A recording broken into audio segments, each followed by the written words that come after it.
तो अच्छा, आप ये कह रहे हैं कि जब आप एक कहानी होती है डॉक्टर साहब, एविडेंस बेस्ड मेडिकल प्रोफेशन है ना, एविडेंस, और एक based on evidence, based on evidence और एविडेंस बेस्ड, दोनों में फर्क आप समझ रहे हैं ना, जी जी जी। है ना।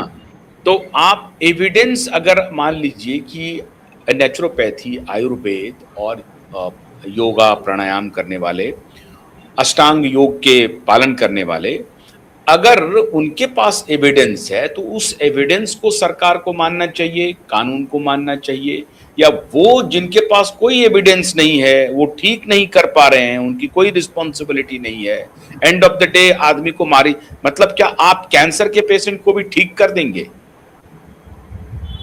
जी, ठीक करने फोर्थ के स्टेज लिए कैंसर को भी आप ठीक कर देंगे? देखो, कैंसर ठीक कैसे होता है इसको हमको समझना होगा। कैंसर ठीक होता है हमारे इम्यून सिस्टम की उत्तम शक्ति से।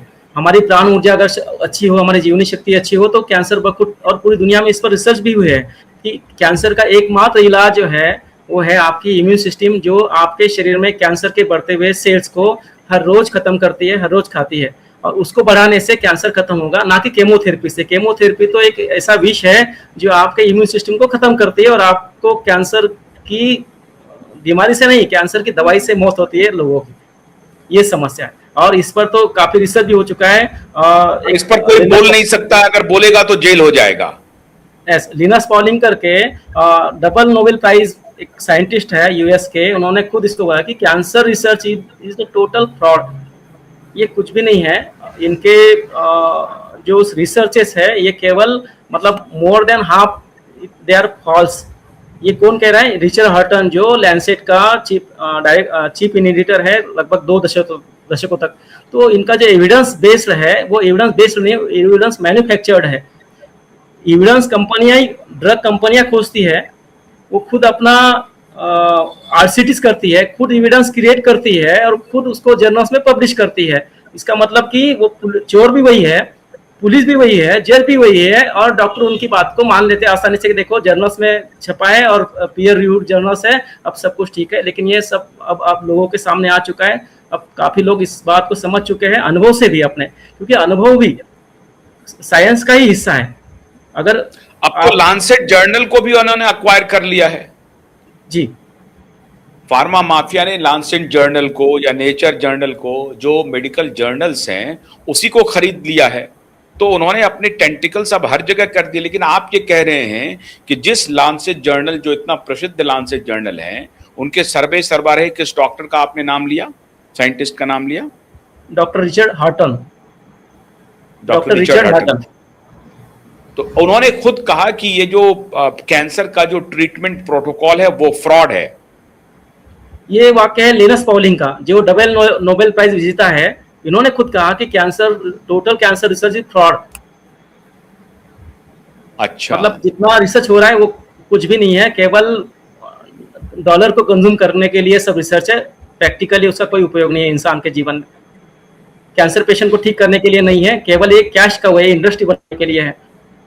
रिचर्ड हर्टन लेकिन जो अभी तो, लेकिन बहुत सारे अभी तो पेशेंट कहते हैं कि नहीं, मेरा कीमो हो गया और मेरे एक स्पेशल ट्रीटमेंट हुआ, मैं ठीक हो गया। इसी इसी बात को स्पष्ट करने के लिए मैं सामने आया हूं कि आप किसी भी समस्या को ले लीजिए, वायरल फीवर से लेके केमो तक, कैंसर तक, किसी भी चीज में कोई भी जो सिम्टम सप्रेसर डॉक्टर्स है, जो केमोथेरेपी देते हैं, रेडिएशन करते हैं, ऑपरेशन करते हैं, उससे कुछ समय के लिए आपको रिलीफ मिलता है। जब तक आपकी एनर्जी, आपकी इम्यून सिस्टम जो है वो आपका साथ दे रही है, तब तक आप जिंदा है। जिस दिन आपकी प्राण ऊर्जा, इम्यून सिस्टम आपकी कमजोर पड़ जाए, आप लाख दुनिया का एक्सपर्ट बुला लो और दुनिया भर की सब टेक्नोलॉजी लगा लो, एक पल भी आप कैंसर पेशेंट की लाइफ नहीं बढ़ा सकते।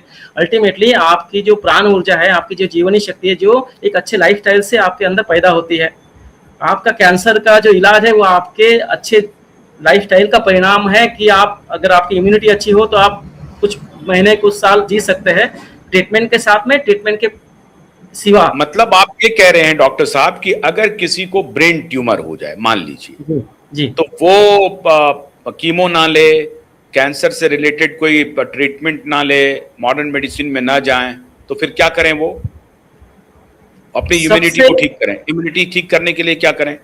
इसको हमको ये समझना होगा कि आपके शरीर को जो चला रही है वो प्राण ऊर्जा चला रही है, वो प्राण शक्ति है, वो आपकी इम्यून सिस्टम चला रही है, ना कि कोई केमिकल।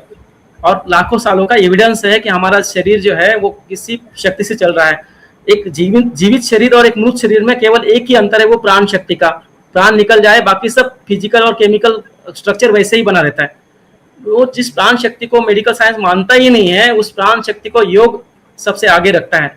और उस प्राणायाम को करने से आपकी जब प्राण ऊर्जा बढ़ती है तो आपका जो ब्रेन ट्यूमर है उसकी एक तो ग्रोथ नहीं होगी या धीरे धीरे वो खत्म होना शुरू हो जाएगा। इसके लिए हमारे पास में सैकड़ों तरीके हैं। आप प्राणायाम करके, आप मेडिटेशन करके, आप उपवास करके, आप नेचुरल आहार करके और आयुर्वेदिक मेडिसिन लेके, नेचुरल उपचार करके, जिससे आपकी प्राण शक्ति बढ़ेगी, जिससे आपकी हेल्थ बढ़ेगी, इम्यूनिटी बढ़ेगी, वो वही आपके कैंसर को खत्म करेगा। मेडिकल साइंस ये बात समझ नहीं पा रहा है, इसलिए वो केमिकल पर ढकेल रहा है। और केमिकल पर ढकेलने का दूसरा कारण है उसके पीछे का बड़ा अर्थ कारण, उसके पीछे बहुत बड़ी जो कैश काउ इंडस्ट्री बैठी है वो ये सब चला रही है, और जिसमें हम लोग सब फंस चुके हैं। कैंसर पूरी दुनिया में इसका रिसर्च अब साबित हो चुका है कि कैंसर केवल आपकी इम्यूनिटी ठीक कर सकती है, और कोई रास्ता नहीं है कैंसर को ठीक करने के लिए। अगर आपको इम्यूनिटी बढ़ाने वाले आप उपाय करेंगे तो कैंसर ठीक हो जाएगा। बहुत इंटरेस्टिंग बात आपने कही डॉक्टर सांखला कि मेडिकल साइंस मतलब मॉडर्न मेडिकल साइंस, आयुर्वेद नहीं, नेचुरोपैथ नहीं, बल्कि होम्योपैथ भी नहीं, ये मॉडर्न मेडिकल साइंस प्राण शक्ति को एक्सेप्ट करने के लिए तैयार ही नहीं है। आप कह रहे हैं कि प्राण शक्ति की कोई चर्चा नहीं है मेडिकल साइंस में, कोई चर्चा नहीं है, बिकॉज आप खुद एक बड़े डॉक्टर हैं, कॉम्पिटेंट डॉक्टर हैं, तो क्या प्राण शक्ति मेडिकल साइंस बिलीव नहीं करता है? मेडिकल साइंस हमेशा इसको केमिकल रिएक्शन या फिजिकल रिएक्शन के रूप में देखता है, बॉडी को सेल के रूप में देखता है, इसके रूप में देखता है। लेकिन आपने जिसकी बात की कि वो प्राण शक्ति है, उसमें मेडिकल साइंस का कोई बिलीव नहीं है। मैं आपके कैमरे के सामने एक और बड़ा दावा करने जा रहा हूं, अगर ये गलत साबित हो जाए तो उसकी पनिशमेंट लेने के लिए भी तैयार हूं। मेडिकल साइंस नाम का कोई साइंस अस्तित्व में ही नहीं है। ये केवल फिजिक्स है जिसके इंस्ट्रूमेंट से चेक किया जा रहा है कि आपके ब्रेन में कोई ट्यूमर हो गया है, आपका बीपी बढ़ गया है, आपका शुगर बढ़ गया है, आपका हीमोग्लोबिन कम हो गया, आपका कोलेस्ट्रॉल थायराइड कम और ज्यादा हो गया है, ठीक है। फिर एक केमिकल लिया और उससे इस पैरामीटर्स को नॉर्मल किया कि देखो आपका बढ़ा हुआ शुगर हमने नॉर्मल कर दिया, और फिर चेक करके बताया कि देखो आपका कल शुगर 200 था, हमने 150 कर दिया, 120 कर दिया, 100 कर दिया। अब हम लोग खुश हो गए, देखो कितना अच्छा डॉक्टर है, घर में आग लगी थी अब हमको धुआं नहीं दिख रहा है। लेकिन आग वैसी ही है, बीमारी नहीं ठीक हुई है, केवल आपके आंकड़े ठीक हुए हैं। ये लोग समझ नहीं पा रहे और सालों से अब इसी मुगालते में हम लोग है, इसी विश्वासघात में जी रहे।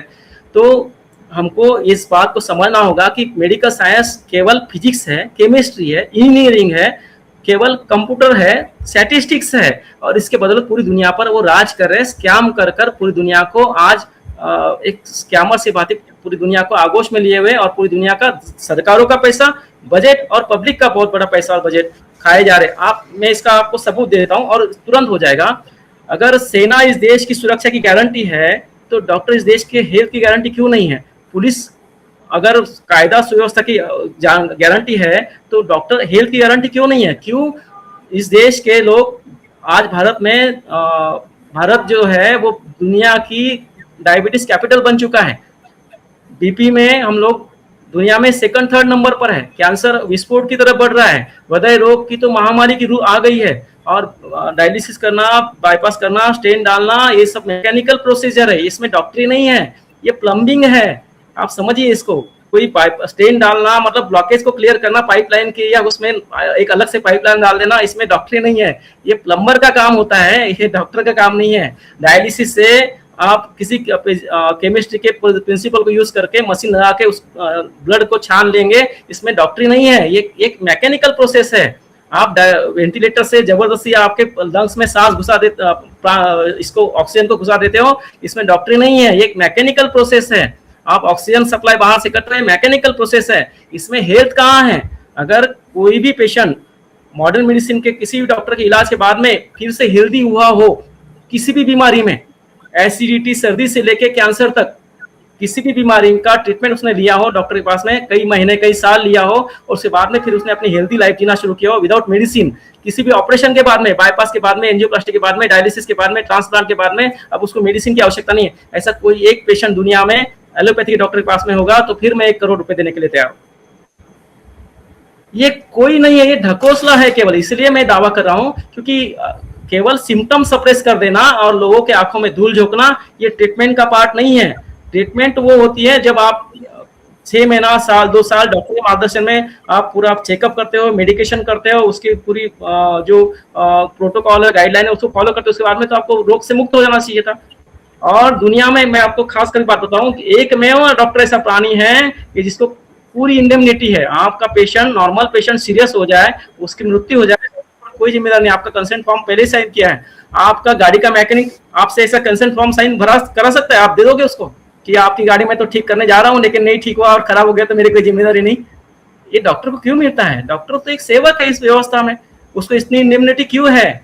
क्योंकि ये एक पूरा फ्रॉड सिस्टम है जो दुनिया के लोगों पर लादा गया है और इसमें दुर्भाग्य से अब एक पूरा एक राक्षसी स्वरूप है आ गया है, और जिसमें हम लोगों के, हमारे सब नेता और हमारी सब पार्टियां, हमारे सब अधिकारी, दुर्भाग्य से न्याय व्यवस्था इस माइंड सेट से अब युक्त होकर ये युगा इकोसिस्टम और बहुत बड़ा फैल चुका है। खास करके मॉडर्न मेडिसिन की दुष्प्रचार की व्याप्ति बहुत बड़ी है। झूठ को सही साबित करना और सही को झूठ साबित करना, इस कला में ये पारंगत हो चुके हैं। इसलिए मेरा दावा है कि इनके बस की बात नहीं है। अब इनको जो रोग मुक्त करने वाली बात, ट्रीटमेंट वाली बात, इससे छोड़कर अपने आप इनको दुनिया से माफी मांगना चाहिए। ये हमारे होते हैं, हम आपको हेल्दी नहीं कर सकते, ना आपको प्रिवेंट कर सकते बीमारियों से, ना आपको क्योर कर सकते, ना बीमारियों के कॉम्प्लिकेशन से आपको बचा सकते। इसलिए पूरी डॉक्टर फ्रेटर्निटी की भारत देश के और दुनिया के माफी मांगना चाहिए लोगों को कि हम आपके हेल्थ को नहीं बचा सकते। अगर सेना इस देश के लोगों की सुरक्षा कर सकती है तो डॉक्टर इस देश की हेल्थ की सुरक्षा क्यों नहीं कर सकते? सेना के केवल उपस्थिति से ये देश सुरक्षित हो जाता है। आपके केवल उपस्थिति से आपका परिवार सुखी हो जाता है। डॉक्टर की उपस्थिति से समाज निरोग क्यों नहीं हो रहा है? समाज छोड़िए, जनता छोड़िए, डॉक्टर के घर में पेशेंट है वो भी छोड़िए, डॉक्टर खुद पेशेंट है। और आप जानकर हैरान होंगे कि भारत में सामान्य लोगों का आयुर्मान 69 से 70 साल है, एवरेज लाइफ स्पैन जो भारतीय लोगों का है। और भारत के जो डॉक्टर है उनका लाइफ स्पैन 55 टू 59 ईयर्स का है। बहुत कम उम्र में बीपी है, शुगर है, ओबेसिटी है, ओसीडी है, इंसोम्निया है, स्किन डिसीजेस है, इम्पोर्टेंसी है, कैंसर है, हृदय रोग है, दुनिया भर की बीमारियां से ग्रस्त खुद डॉक्टर है। किस मुंह से? डायबिटीज का खुद डॉक्टर डायबिटीज से परेशान है, अपना डायबिटीज ना प्रिवेंट कर सकता है, ना क्योर कर सकता है, ना अपने फैमिली को किसको क्योर सकता है। किस मुंह से डॉक्टरी करते हो आप लोग? आपको विज्ञान की कक्षा में